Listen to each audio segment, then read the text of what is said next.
the signs keep pointing towards Khalil Herbert making his return to the Chicago Bears, as the Chicago Bears have waived running back Darrington Evans. We're going to talk about that. Plus, we're going to talk about the question that's commonly going around a lot of Bears circles right now on, has Justin Fields showed enough for the Chicago Bears to pass on a quarterback in this upcoming draft? I'm going to talk about why the answer is probably a bit of yes and probably a bit of no, as I don't think the Bears are going to go quarterback in this draft. We're going to talk about that, plus dive into the mailbag. All that and more right after this. You are now tuned in to Chicago Bears Central, your number one place for all Chicago Bears news and content. What's going on, Bears fans? Welcome to another episode of Chicago Bears Central, your number one spot for everything Chicago Bears related. I'm the host, Sir Hayes, but more importantly than that, you guys can follow the channel at Chi Bears Central on every social media platform we happen to be on. With that being said, let's go ahead and get into the content for today. So just a quick update on the roster. The Chicago Bears have now officially waived Darrington Evans from the team, which kind of makes sense. When you look at all the other running backs coming back healthy, we know that we signed him because of the running backs that we went down, familiar with the system, has been in the team and organization before. And Darrington Evans showed up and played really well for the Chicago Bears over that stretch in the role that he was called to do. And I would not be surprised at all if he is a free agent at the end of the season, if maybe the Bears do look to bring him back, depending on what direction they go with the roster. If Roschon and Khalil Herbert are brought in, kept as the 1 and 2, and maybe like Deontay Foreman goes to another team, don't be surprised if you see Darrington Evans come back to the Chicago Bears roster. It sucks that he came in, he did what he was supposed to do, and that's really what it was. He was brought in to play a role while the Bears' main running backs were down and out. He performed pretty well in it, but we got better running backs coming in, and this continues to go towards that trend where it looks like Khalil Herbert is making his return for the Chicago Bears. And so, that's what we want to see, right? We want to get back to this team being as healthy as possible as they go towards the last 7 games of the season, to really see and continue to evaluate what we have here on this team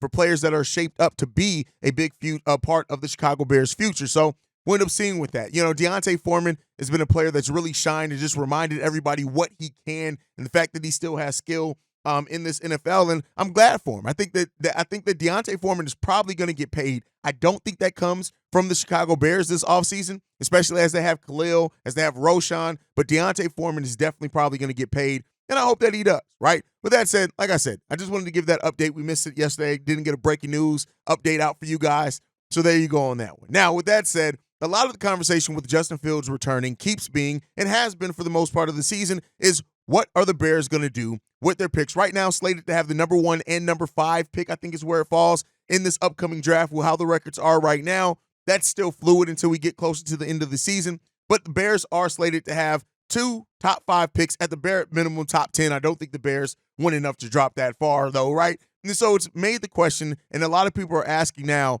is Justin Fields in these last 7 games auditioning to keep his job? Here's what I'm saying. And I talked a little bit about this on Bleacher Report when I did a live stream over there, but I'm going to bring some of that conversation here, is that I look at personally as Marvin Harrison Jr. as the best talent in this upcoming draft, period. That's just how I view it, right? I know that not everybody's going to think that. I know some people are also going to say, well, yeah, he's probably the best, but if you don't have a quarterback to throw to him, what good is it going to do?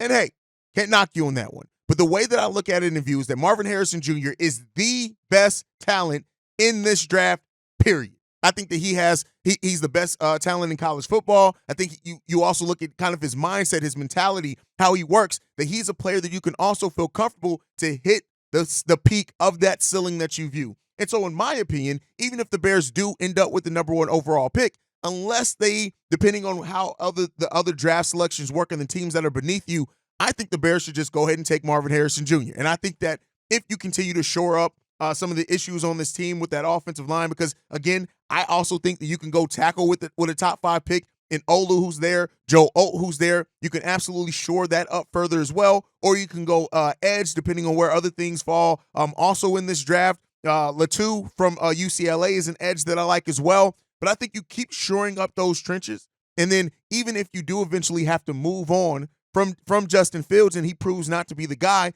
you have your trenches shored up, you have your weapons shored up, and at that point, you feel comfortable in doing that. I think it's really going to come down to how Ryan Poles views the situation, right? Does he see a quarterback that he views as his guy? Do they make a change at head coach and offensive coordinator? Maybe that guy wants to go out and get a different quarterback, whatever is said. But I do think that there's something to be said about getting the best talent overall in the draft, and I view that as Marvin Harrison Jr. I do think to a degree these last 7 games are going to be important to really tell and solidify some things. Justin Fields was trending in the right areas and direction the last 2 full games he played before he went down with injury. So these last 7 games are going to be hugely important for Justin Fields. But for me, Marvin Harrison Jr. is the guy that keeps standing out, and he's the guy that I view as the number 1 overall talent in this draft, in my opinion. But I'd love to hear from how you guys feel on that one down below. But with that said, it is Friday, so you know what that means. It's Mailbag Day. Let's go and get into the mailbag. This first voicemail, this one's from Eric. Sarah, thanks for calling back. This is the second time. The first time I really messed up.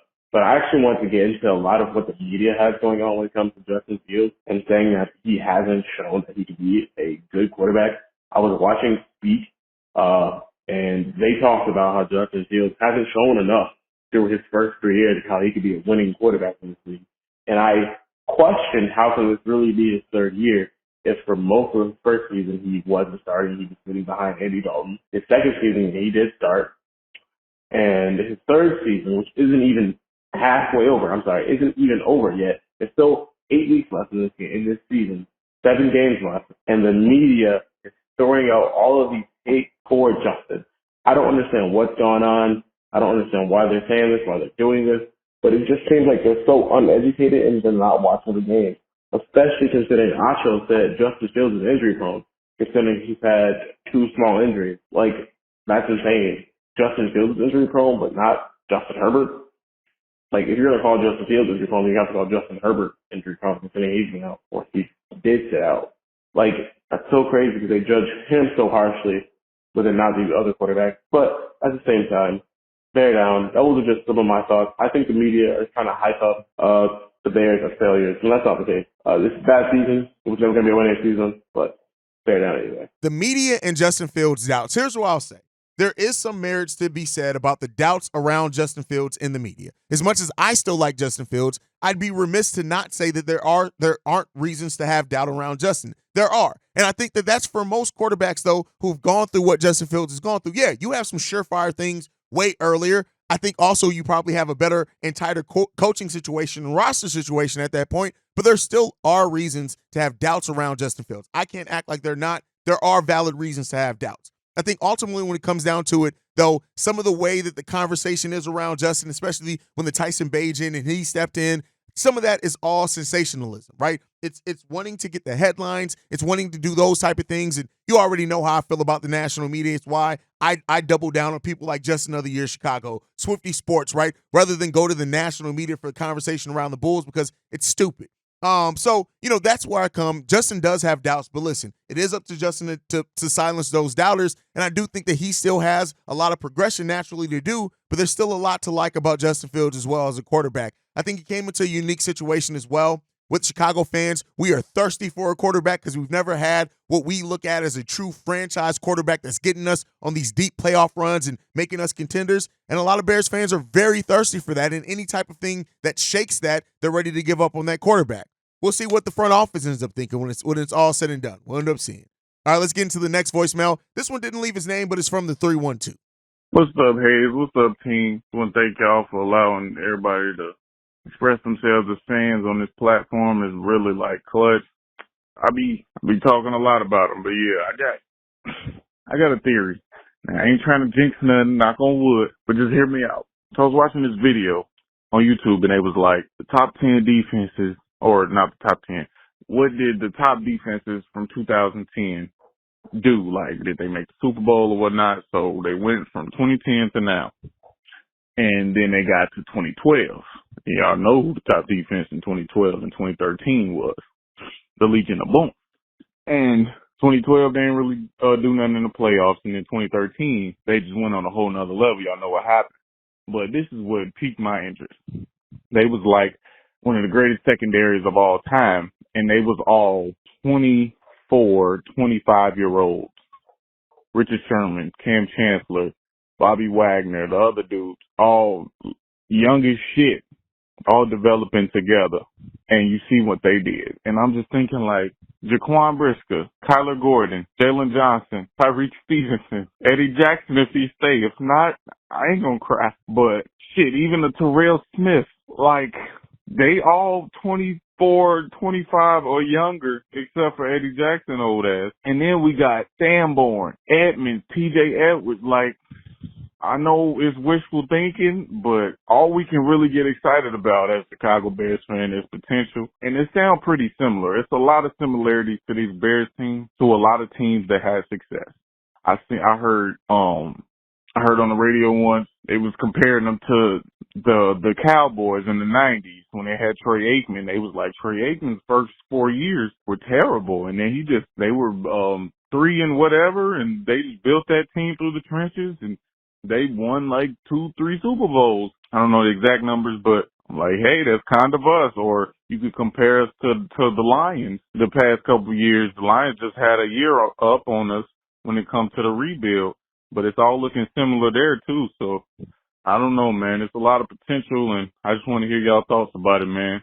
Chicago up, bear down. You already know. I love when you have young pillars of your defense, you want to keep them and you want to develop them together. The chemistry, everything from being able to have players that are all around the same age, that are all around the same trajectory, that all fit the same timeline. That's, again, except Eddie Jackson, that can grow, develop together over a number of years. You also have to have the right system, the right coach, right, to guide that development along. But there's something to be said when you're able to have that and then continue to add to it through the draft. What the Bears secondary is, right, and the players that you mentioned in there, Tyreek Stevenson, Terrell Smith, Kyler Gordon, Jaquan Brisker, like just such young, strong players that have that. And Jalen Johnson isn't too far. He's like I said, he's like 18 months older than some of those guys, and even less than that for some of them. So at the end of the day, we do have a lot of promise in this young core. And even with Eddie Jackson, while I understand that Eddie Jackson is older, he can't stay healthy, and there is a real possibility the Bears can look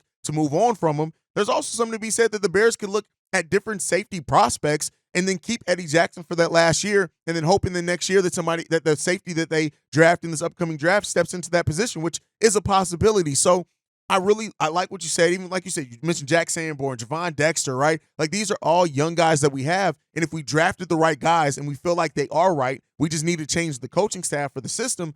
Then we can have such a strong foundation, right? And even for a franchise like the Bears that don't always spend the big money, I think that having players that you can draft and develop, it also helps with that as well. So let's hope that that's the case. I really like this young secondary. I like the young players, a lot of the young players we have on this team. And let's hope that we've set in the foundation for a solid core that we're going to be able to build off on for years and years to come. At least let's hope that that's the case. But all right, let's get into this next voicemail. This one's from Jay. Yo, it's just Jay right here, man. Not a hot take, lukewarm, as you already know. This is just more of a rant. I hope I don't go over too long, but man, I am sick and motherfucking tired of the media and the way that they are portraying Justin Fields. I love how everybody is off this Justin Fields bandwagon, even though his PR rating, his passer rating, his yardage, and his touchdowns were top notch before he got injured. I love how everybody is talking about Caleb Williams and stuff now. Like, my whole thing is this. Is it Justin Fields or is it the coaching? Did we forget a couple summers ago, how everybody was talking about why are we hiring a defensive-minded coach to be a head coach for an offensive player? Like, we need somebody to develop a quarterback. And why are we not getting an actual offensive coordinator, instead hiring a QB coach to be our offensive coordinator? And now we think just we're looking at their trajectory as 2 years of being like an offensive coach and an offensive coordinator. Like, we're looking at them develop as coaches, and we're looking at them, and we're looking at Justin instead of them. You know what I mean? We're talking trash about them before Justin Fields said anything, and then as soon as Justin Fields also said, hey, it's the coach, and now all of a sudden we switch and say, oh, Justin Fields shouldn't have said that. He said exactly what he was supposed to. I don't care about that whole as a leader, but as a leader, you say what's wrong with the team. Nobody talks shit about Larry Bird whenever he talked trash about the Celtics. He won championships. He said what was on his mind. You know what I mean? Sometimes you don't have to politics. Sometimes you got to say what needs to happen in order for things to happen, man. I love how we treat me. I love how, and I'm going to love even more when Justin Fields comes back. And I'm not saying we're going to win and he's going to do all this stuff, but he's going to continue to do exactly what he's been doing. And I'm going to love how quiet people are going to be about it. You know what I mean? We all acting like if we had CJ Stroud, 'cause everybody's now talking about, oh man, if we could have got CJ Stroud, it would have been such a win. Look at him, like If we would have got C.J. Stroud, we'd be talking about how he's a bust already. It's not the QB, it's the coaching. We all talking about Patrick Mahomes, that he would still be here if we would have drafted him. He wouldn't. He would be a backup somewhere because we would have ruined him. I don't understand what is like. It's never the QB. We should keep Justin Fields because we actually know that he can play in Chicago. When it get cold as hell, he can play. If he gets injured, he can come back and keep playing well. We don't know that about Caleb Williams. We don't know that about Drake Mays. We don't know that about Bo Nix. You know what I mean? These guys got to come in and prove it. And sure, they can come in and prove, but I think what we have is already proven. We just need to build around it. I don't know about you guys. Maybe I'm wrong. How do you guys feel about it? But Chicago up, there down. Another one on the media and Justin Fields, and I love the question that you presented. Is it Justin Fields or is it coaching? Now, here's what I'll say. And you guys know I try to always be level-headed. It's a mixture of both, right?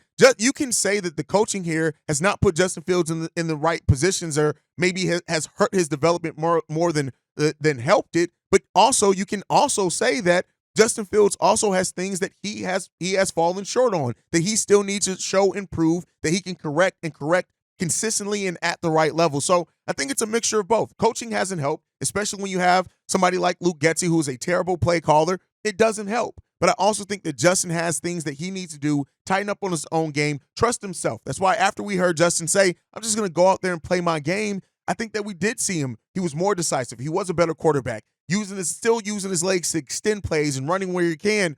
And that is up to Justin to own his own development as far as the mental aspect of his game. He has to do that as well. So I say that it's a mixture of both. And I know that's not going to be common, especially where we live in a black and white society where they really want to make it, oh, it's either this or it's either that. But really, I think honestly, the truthful answer is that it sits somewhere in the middle. And we can see both improve and figure this thing out. And I hope that that's the case. But all right, let's get into the next voicemail. This one's from Fred. Hey, what up, man? What it do? This be your boy Fred, man.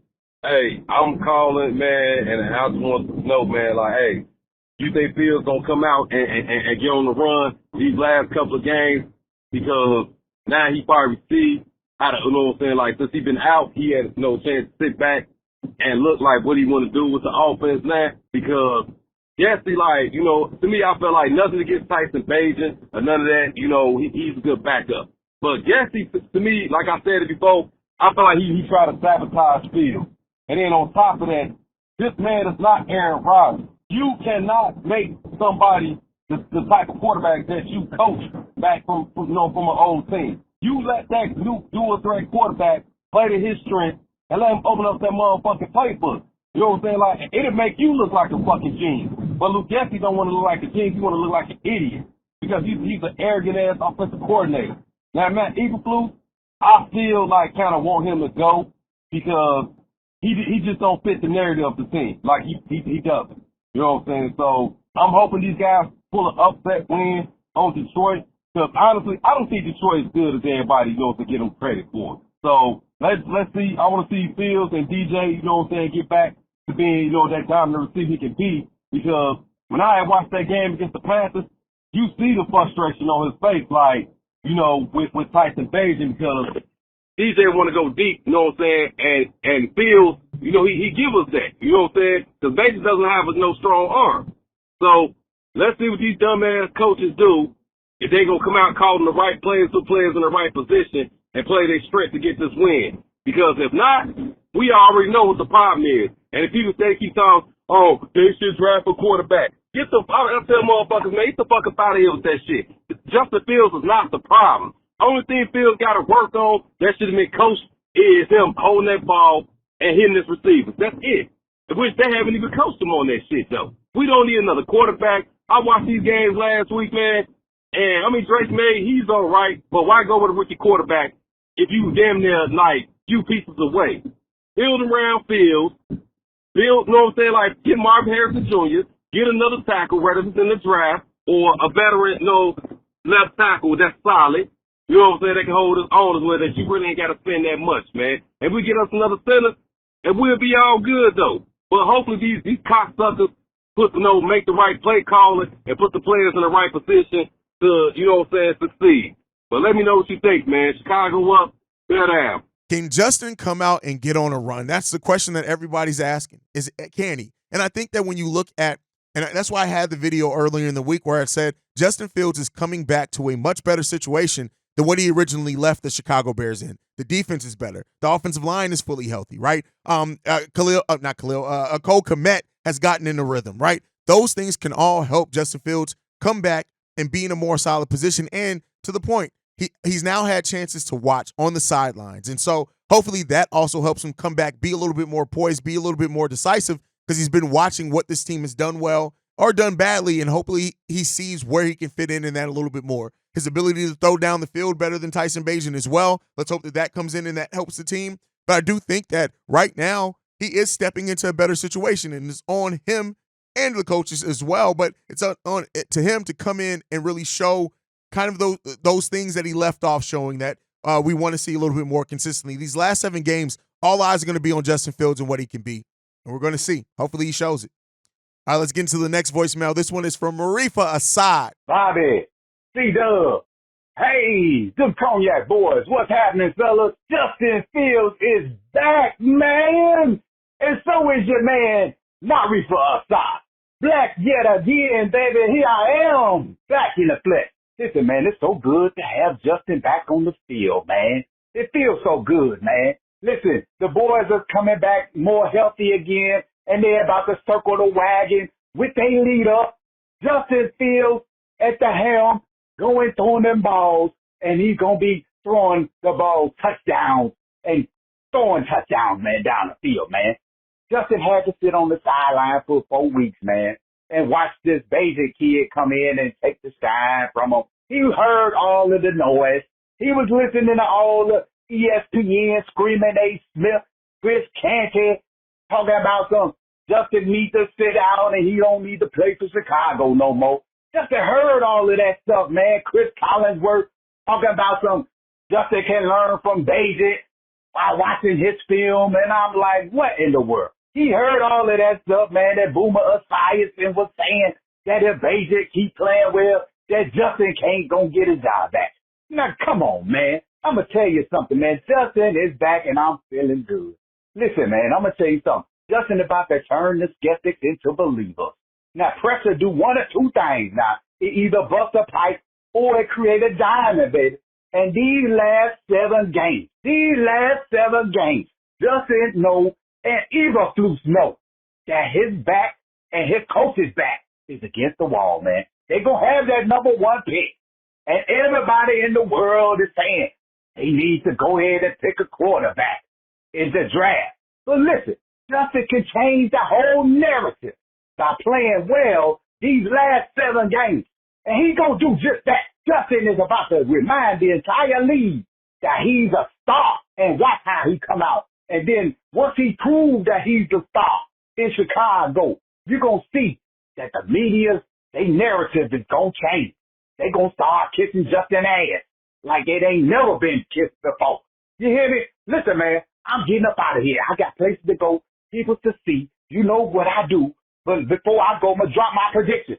Bears 24, Lions 17, Chicago up, and bear down, baby. Justin coming back healthy is the thing that we need and want to see. And like I said in the last voicemail, all eyes are going to be on Justin. And especially when you're coming in against a divisional opponent, you want to see how the Bears are going to execute in this. And I think the Bears have a lot of things that they can do well and matches that they can take advantage of against the Detroit Lions. Is it going to be easy? No, I'm not saying that it is. But now that you do have your leader back, you do have your vocal leader on top of that, and your quarterback coming back, and let's hope that it rallies the team. Let's hope that he comes in a way and we really see it. And we're looking at Justin over these last 7 games like, hey, Justin came in and he was the difference for the Chicago Bears team, that he made players better, that he stepped up his own game. Let's hope that that's the case. I think that Justin has that potential. It's still there in him. Let's hope that we see it in this game against the Detroit Lions.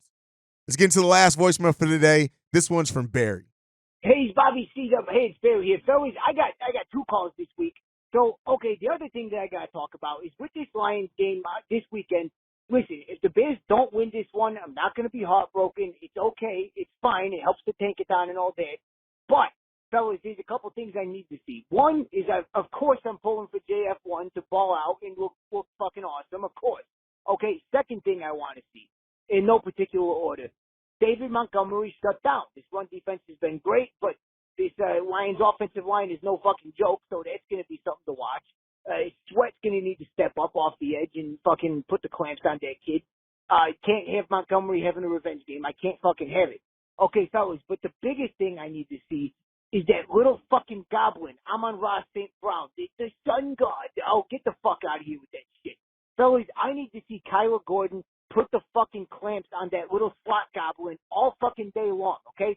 These Lions fans, they're getting real fucking mouthy about that little prick. They're talking about, oh, he's DJ who? We got the best receiver in the North. Listen, fellas, that kid is the beneficiary of a fucking offensive line that gives that quarterback all day to throw, to get open in the slot. I'm not saying he's a bad receiver. He's good. But they're fucking overhyping this kid. They are not realizing what a great offensive line, the best in the NFL, and a great OC in Ben Johnson does to a fucking receiving game and a running game for that fucking matter. Okay, all this fucking talk about him being better than DJ Moore. I need to see DJ Moore go off on these fucking clowns, be a Justin Fields arm, and I need to see Kyler Gordon put his fucking shoulder right in that little goblin's chest and knock the fucking wind out of that kid, all right? Especially that fucking podcast he does with his brother where he just talks shit the whole time, and EQ can't say shit because he's not wrong that, you know, they've been winning more games than EQ and the Bears have. But anyway, fellas, Kyler Gordon, I need you to step the fuck up, okay? Use your Spider-Man bullshit on this fucking little goblin. And here's a goblin, fellas. There's two goblins in the NFC North, and that is Amon-Ra St. Brown and Jair Alexander. They're fucking goblins. They're a different species, fellas. So anyway, that's my thoughts, all right? So till next time, Chicago up, but they're down. All great points as always from Barry. Listen, Kyler Gordon has stepped up in such a tremendous way, being in that nickel, and it's just tailor-suited for what he is and his skill set as a player. There are some times where Jalen Johnson also lines up in the nickel on clear passing down situations for other teams, and I think that's fine as well. Kyler Gordon is important. The way that the Bears have used him in both the pass game and the running game, right, to in that run defense as well, has caused fits for defense and in their running attack. And so overall, here's what I'll say. Yes, the Bears need to take advantage of several matches up against the Lions, but it's not going to be easy, right? And the Bears have to come in. They have to be poised. They have to limit the turnovers, right? And be a disciplined team. And when we're disciplined, the game of football comes so much easier to this Chicago Bears team. And you can say that about any team. And so let's hope that that's the case. And I really do hope that we're talking about another Chicago Bears dub against a divisional opponent in the Detroit Lions on Sunday. Let's hope and pray, and let's see what they give us. But that's my time for today, guys. Make sure you guys are following the show at Chi Bears Central. You can send us any feedback, questions, comments, concerns, ChicagoBearsCentral@gmail.com. Lastly, if you want to leave a text message and our voicemail, the number to do so, 773-242-9336. We are the number one spot for everything Chicago Bears related, thanks to you guys. And like I like to end every episode on, Chi-Town up, Bear down. Love you guys. Peace, y'all. This has been a presentation of the Break Media.